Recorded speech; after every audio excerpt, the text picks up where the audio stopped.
Have you ever felt exhausted, but not from work?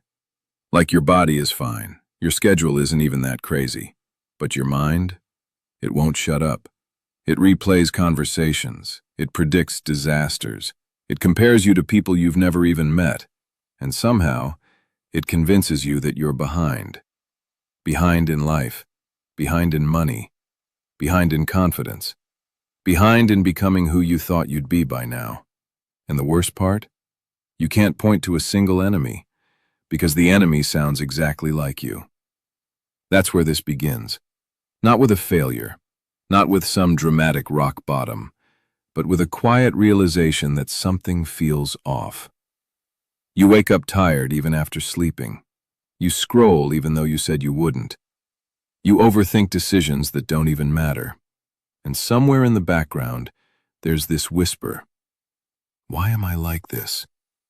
Be honest. Does that feel familiar? This is the part nobody talks about. We think we're fighting the world, the economy, our boss, our past, our circumstances. But what if the real fight is internal? What if the war isn't out there? What if it's in here? Because here's the uncomfortable truth. Your mind is designed to protect you, not evolve you. It wants safety, familiarity, comfort. And growth? Growth feels like danger. So every time you try to change, your brain pulls you back. You say you're going to wake up earlier. Your brain says, you need rest. You say you're going to start that project. Your brain says, what if you fail? You say you're done overthinking. Your brain says, let's analyze that one more time. It sounds logical, reasonable even, but it's sabotage dressed as protection. And here's where it gets real. Most people never realize they're at war. They think this is just personality. I'm just an overthinker. I'm just not disciplined. I'm just not confident. But what if that's not who you are? What if that's just who you've practiced being? Sit with that for a second. Because that idea changes everything. You weren't born procrastinating. You weren't born doubting yourself. You trained your mind through repetition, through habits, through emotional patterns, through stories you told yourself again and again. And if something can be trained, it can be retrained. But before we get there, something has to break. There's always a moment, a small crack in the routine. Maybe it's the night you stare at the ceiling thinking, I can't keep living like this. Maybe it's watching someone else take a risk you were too scared to take. Maybe it's realizing you've been about to start for 3 years. That's when it hits you. You're not stuck because you can't move. You're stuck because part of you doesn't want to. That's a hard pill to swallow. Why would you not want to improve? Why would you sabotage yourself? Here's the twist. Staying the same feels safer than changing, even if staying the same hurts. Your mind would rather live in a familiar struggle than an unfamiliar growth. Read that again in your head. Familiar struggle, unfamiliar growth. Which one are you choosing right now? No judgment, just notice it. This is the beginning of the hero's journey, and yes, I'm talking about you. The hero doesn't start strong. They start confused, doubtful, unaware of their own power. They think the problem is external, until they realize the battlefield is internal. And that realization? It's terrifying. Because now there's no one else to blame. But it's also freeing, because now you have control. This is where resistance shows up, and it shows up loud. A voice that says, this is just motivational talk, it won't last. A voice that says, you've tried before. A voice that says, you'll end up back where you started. And maybe you have tried before. Maybe you downloaded the apps, watched the videos, read the quotes, got inspired for 3 days, then slowly drifted back. I've been there. I used to think something was broken in me, like other people had access to some hidden discipline button, and I didn't. Most people won't admit that part. But here's what I eventually learned. Motivation doesn't fail you. Identity does. And this next part changes everything. You don't rise by forcing new actions. You rise by changing who you believe you are. But that shift, it doesn't happen overnight. It starts with a single uncomfortable awareness. You are not your thoughts. You are the one listening to them. And once you see that, you can't unsee it. You are not your thoughts. You are the one listening to them. And the moment that clicks, something shifts. Because if you're the listener, then the voice isn't you. It's just a pattern, a conditioned response, a survival script running in the background. But here's where it gets uncomfortable. If the voice isn't you, then who's been in control? Think about your last big decision. Did you choose it consciously? Or did you react? Did you step forward? Or did you hesitate until the opportunity quietly disappeared? Now here's the part nobody tells you. Your mind doesn't care about your dreams. It cares about certainty. It wants proof before action. But growth demands action before proof. And that's why you feel stuck. You're waiting to feel ready, confident, clear. But those feelings don't come first. They come after movement. This is where most people freeze. They stand at the edge of change, overanalyzing every possible outcome. What if I embarrass myself? What if I'm not good enough? What if this is the wrong move?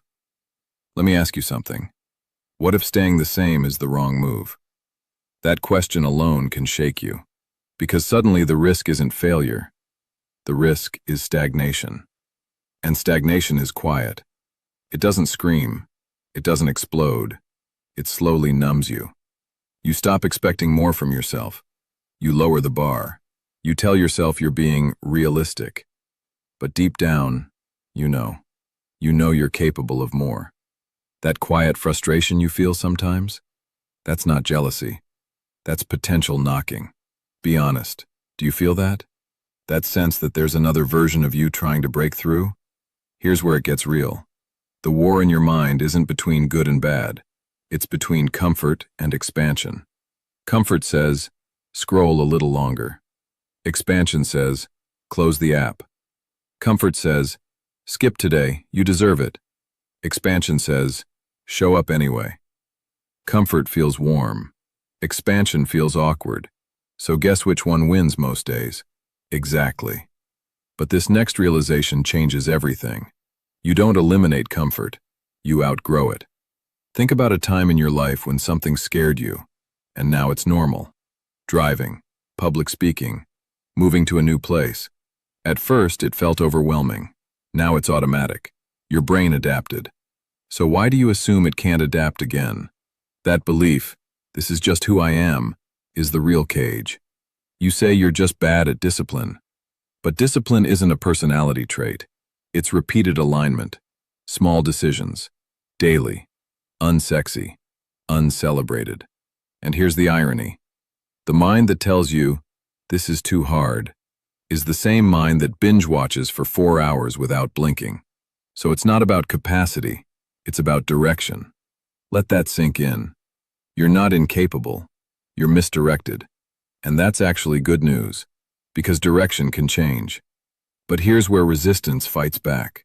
You'll feel it as doubt. A quiet voice saying, this sounds good, but I won't follow through. That's your old identity defending itself.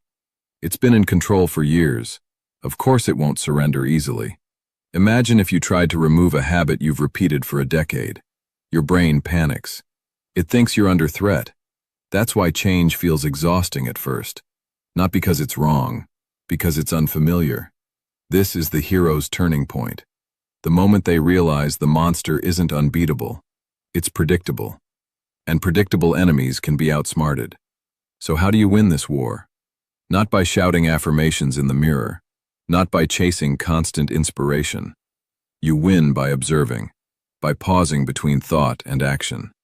Next time your mind says, skip it, wait 5 seconds. Just 5, and ask, is this comfort or expansion? That tiny pause? That's power. Most people never pause.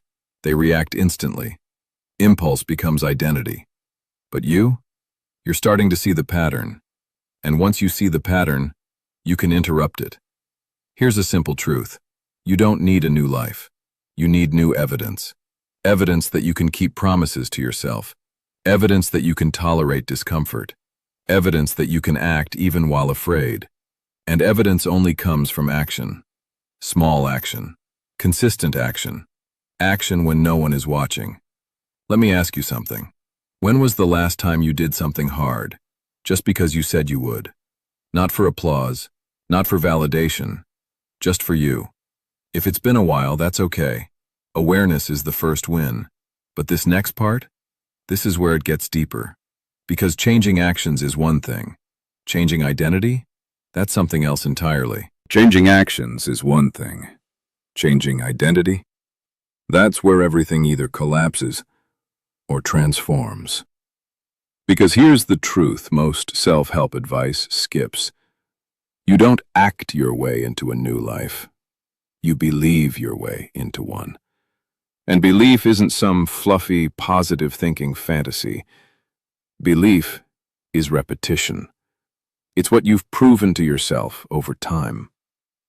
Right now, whether you realize it or not, you have an identity. Maybe it sounds like, I'm inconsistent. I always start strong and quit. I overthink everything. I'm not disciplined. Those aren't facts. They're conclusions. Conclusions based on past evidence. And your brain loves evidence. It collects it like receipts. Skipped a workout? Receipt. Procrastinated again? Receipt. Stayed silent when you wanted to speak up? Receipt. And over time, the receipts stack up until the identity feels permanent. But here's where it gets real. You've also ignored the other receipts, the times you showed up, the times you pushed through, the times you were brave. Why? Because your mind is biased toward protecting you from failure. It highlights mistakes. It minimizes growth. So your identity becomes distorted. Now here's the shift. If identity is built on evidence, then you don't need to change your whole life. You just need to create new receipts.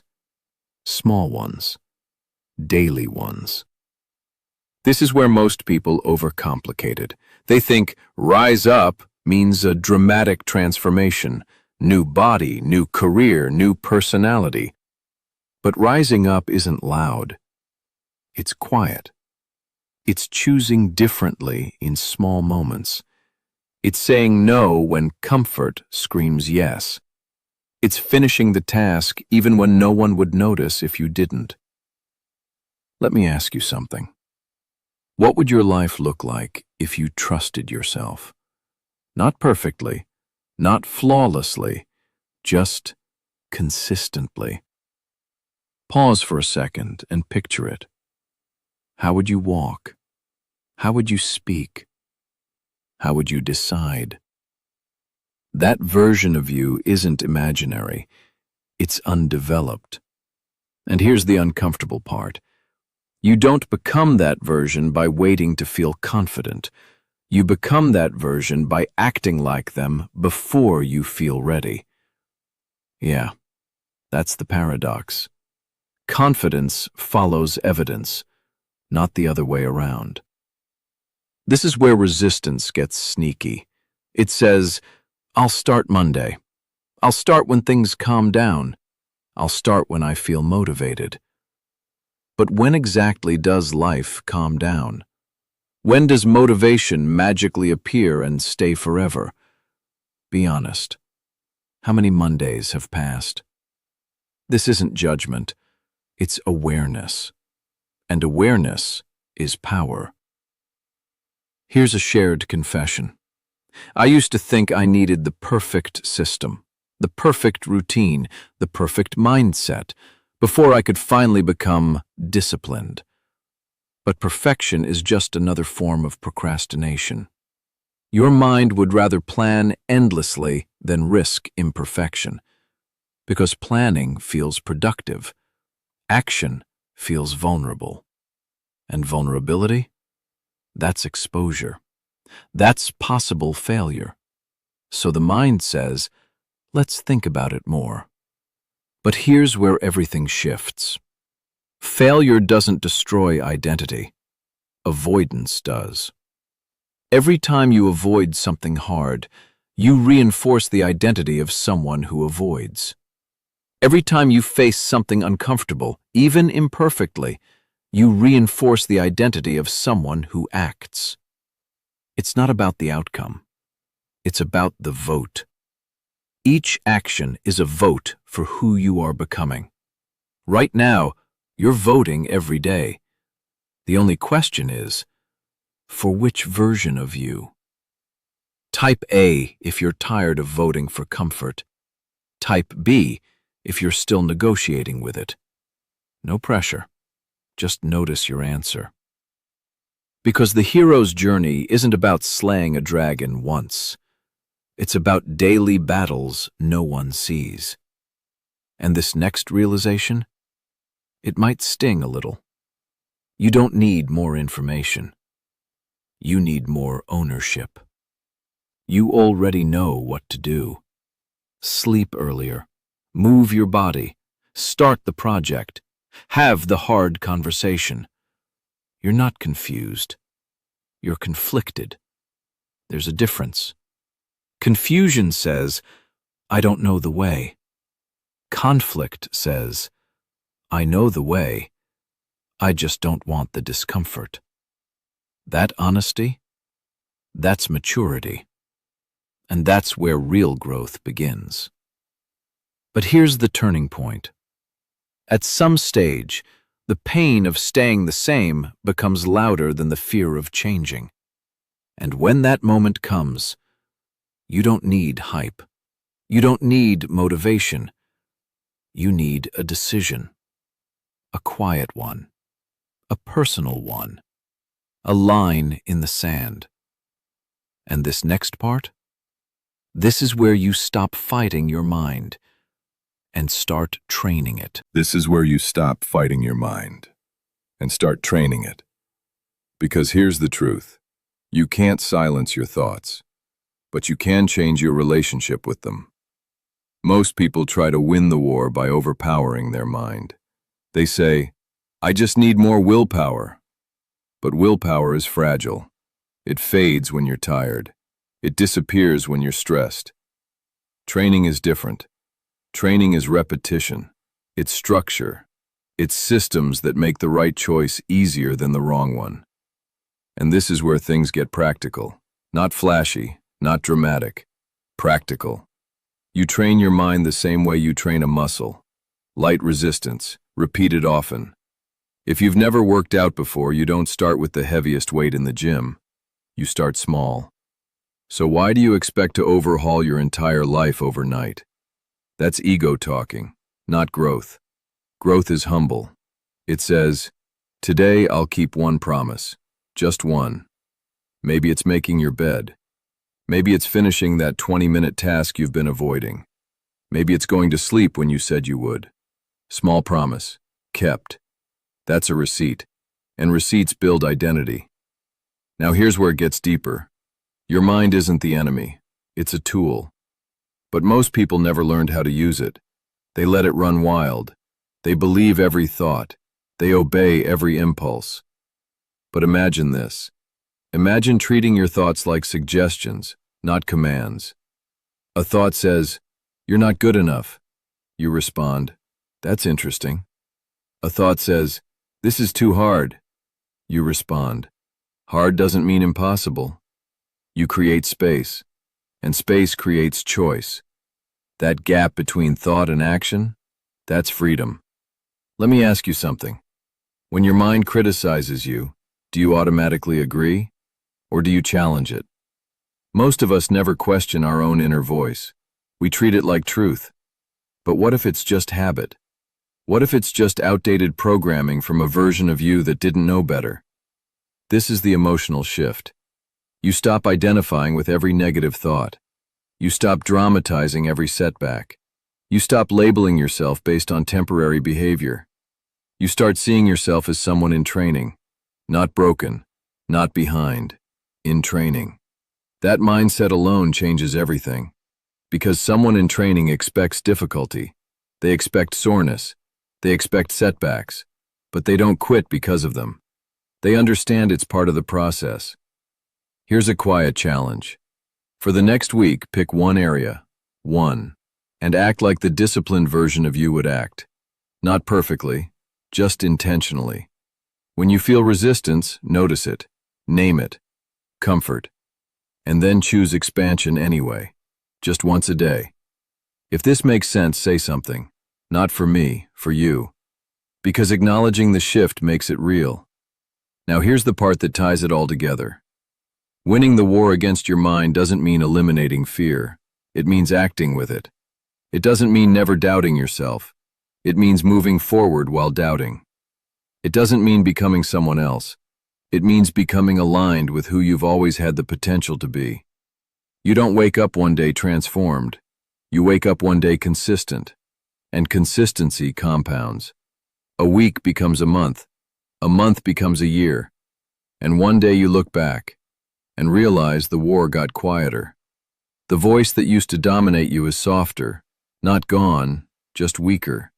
Because you stopped feeding it. You fed discipline instead. You fed ownership. You fed expansion. And here's the powerful part. The world outside starts responding differently.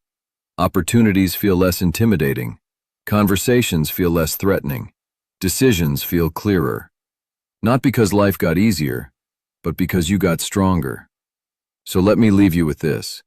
You are not stuck. You are untrained. And training starts with awareness, then a decision, then a small action repeated daily. Rise up doesn't mean explode into greatness. It means stand up in your own mind, every day, quietly. If this felt personal, if it felt like someone was describing your inner world, don't just scroll past it. Stay in the work. Choose one small promise. Keep it. And come back tomorrow ready to keep another. If this hit home, don't just disappear. Subscribe and start choosing a lighter way to live.